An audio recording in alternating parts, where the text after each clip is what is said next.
जी guys, कैसे हैं आप? सब ठीक हैं, खैरियत से हैं?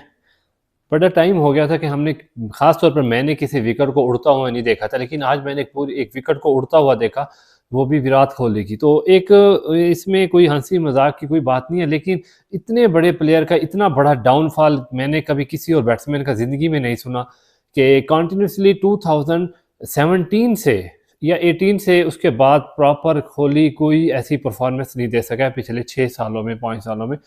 अगर उनकी जगह कोई और खिलाड़ी होता तो वो कब का इंटरनेशनल क्रिकेट से दूर जा चुका होता। लेकिन समझ से बाहर है कि इतने बड़े प्लेयर का, जिसके पास इतनी बड़ी टाइमिंग, परफॉर्मेंस, रिकॉर्ड्स, और उसका इतना बड़ा डाउनफॉल, इसके पीछे आखिर क्या वजह है? तो मुझे लगता है कि अब जैसे हम एग्जांपल लेते हैं कि बाबर आजम की, वो भी हमारा एक बहुत बड़ा खिलाड़ी है, लेकिन वो विराट कोहली से हम उसको कंपेयर नहीं करते अभी, क्योंकि विराट कोहली 38-39 के करीब पहुंचा हुआ, और अभी वो 29 का है या 30 का है। बाबर आजम 10 साल की क्रिकेट का भी फर्क है, तो 10 साल की क्रिकेट में बहुत कुछ बदल जाता है। तो अभी हम उससे कंपेयर नहीं करेंगे। लेकिन जो बाबर आजम है, वो अगर 5-4 मैचों में परफॉर्मेंस नहीं दिखाता तो वो उसके बाद एक 50, 70, 80 का स्कोर कर देता है। लेकिन जो विराट कोहली है, वो 5, 10, 15 से ऊपर जा ही नहीं रहा। और जो ये कल इन्होंने, अब ये जो आज सुबह एक ये विकेट, ये विराट कोहली आउट हुआ है, ये बॉल ठीक है, पिच इन स्विंग हुई है, गेंद अंदर की तरफ आई है, लेकिन उससे पहली बॉल, इससे पहले उन्होंने एक चौका लगाया और उसके बाद वो विकेट बोल्ड हो गए हैं, और बड़े बुरी तरह से बोल्ड हुए हैं।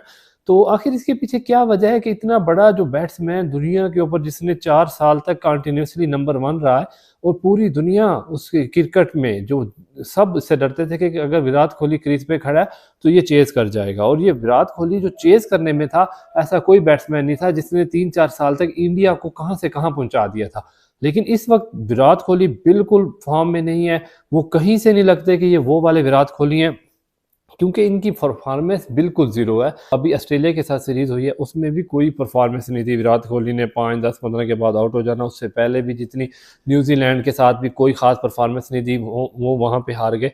तो विराट कोहली, आखिर देखिए, बैट्समैन हमें ये खेलता हुआ बहुत अच्छा लगता है दुनिया के क्रिकेट में। जब से ये आया, इसने एक अपना अलग से नाम बनाया है विराट कोहली ने, इसमें कोई शक नहीं है।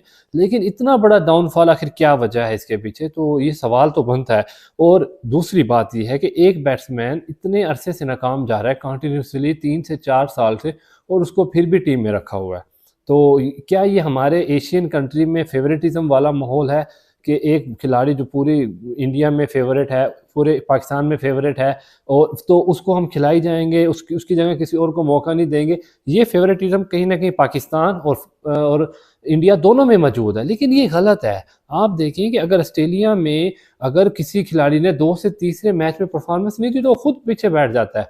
वो खुद बैठ जाता है, वो कहता है नहीं, मैंने अभी नहीं खेलना, मैं उसके बाद अपनी परफॉर्मेंस कुछ यानी कि मैं एक थोड़ा सा गैप दे के मैं वापस आऊँगा। लेकिन यहाँ पाकिस्तान और इंडिया में ऐसा कुछ नहीं है। आज मेरा जो मकसद है बेसिकली वो ये है कि विराट कोहली और जो पाकिस्तान, ये कंपैरिजन मैं करने जा रहा हूँ कि जो हमारे ये एशियन कंट्री है, जो सबसे ज़्यादा क्रिकेट यहाँ पे देखी जाती है, सबसे बड़े लविंग कंट्री हैं क्रिकेट के, लेकिन यहाँ पे वो फेवरेटिज्म वाला माहौल क्यों है?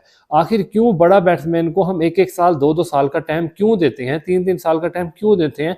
और जो दूसरा कोई नया लड़का आता है, उसको हम 2 से तीसरा मैच या चौथा मैच या 5वां मैच, उसके बाद अगर उसने परफॉर्मेंस नहीं दी, उसके ऊपर हम कांटा लगा देते हैं कि जी तू बिल्कुल काबिल नहीं है इंटरनेशनल क्रिकेट के। तो इसके पीछे क्या वजह है?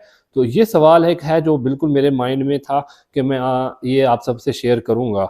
और इसके बाद जो चैंपियन ट्रॉफी की अपडेट है, 7 फरवरी को चैंपियन ट्रॉफी की इफ्तिताई तकरीब लाहौर में की जाएगी। पहले ये कराची में की जानी थी, लेकिन अब ये लाहौर में की जाएगी। मेरे ख्याल में बहुत अच्छा फैसला है, क्योंकि लोग अब, जो भी पाकिस्तानी है बेसिकली, वो अब लाहौर के स्टेडियम में मैच देखना चाहते हैं। और मैच तो देखना हम कराची में भी चाहते हैं, वहाँ भी नई बिल्डिंग बनी है, लेकिन जो बेसिक जो इफ्तिताई तकरीब होगी चैंपियन ट्रॉफी की, वो 7 फरवरी को काफ़ी स्टेडियम लाहौर में होगी। और उसके जो चीफ गेस्ट होंगे वो वज़ीर-ए-आज़म पाकिस्तान मियां मोहम्मद शहबाज शरीफ होंगे। और उसके बाद 11 फरवरी को कराची में भी इफ्तिताई तकरीब होगी, जिसमें प्रेसिडेंट ऑफ पाकिस्तान आसिफ अली जरदारी साहब को बुलाया जाएगा।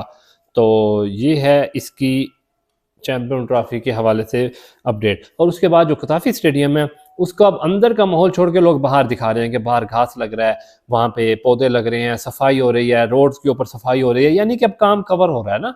जो सफाई, मलबा, जो चीज़ें थी वो कवर हो रहा है, यानी कि अब सब सुकून से हैं। कल से सब सुकून में है। वो कहते हैं ना कि हुण आराम है, अब सब आराम से हैं। वाकई चेयर जैसी चेयर इंस्टॉल हुई है उसके बाद से एक ही दम ही सारे चुप हो गए हैं कि वाकई जी स्टेडियम तो बन के तैयार हो गया है। और अभी तो टाइम भी बहुत रहता है, 8 फरवरी को पहला मैच है और आज अभी 31 जनवरी है, 8 दिन ये पड़े हैं, 8 दिनों में भी बहुत सा काम कवर हो जाता है। तो वो काम होना है, लेज़र लाइट शो होना है 7 फरवरी को। वज़ीर-ए-आज़म पाकिस्तान जब आएंगे तो वहाँ पे लेज़र लाइट शो हो जाएगा, होगा साफ़ी स्टेडियम लाहौर में, जो कि देखने के लिए बहुत से लोगों में भी इन्वाइट किया जाए, या शायद आम पब्लिक को अभी इन्वाइट ना किया जाए, लेकिन वहाँ ख़ास तौर पर लेबर होगी और बहुत से लोगों को इनाम भी दिया जाएगा जिन्होंने जिस कंस्ट्रक्शन में जो इंजीनियर्स थे, जो स्टाफ था, जिन्होंने दिन रात एक करके काम किया, उन सबको वहाँ पे मदऊ किया जाएगा। आपका फीडबैक चाहिए हमें, हमें कहाँ इम्प्रूवमेंट करनी है, हमें कहाँ कुछ अच्छे से करना चाहिए। आपका फीडबैक बहुत ज़रूरी है। कमेंट करें, लाइक करें, शेयर करें, सब्सक्राइब करें। Thank you so much. Allah हाफ़िज़।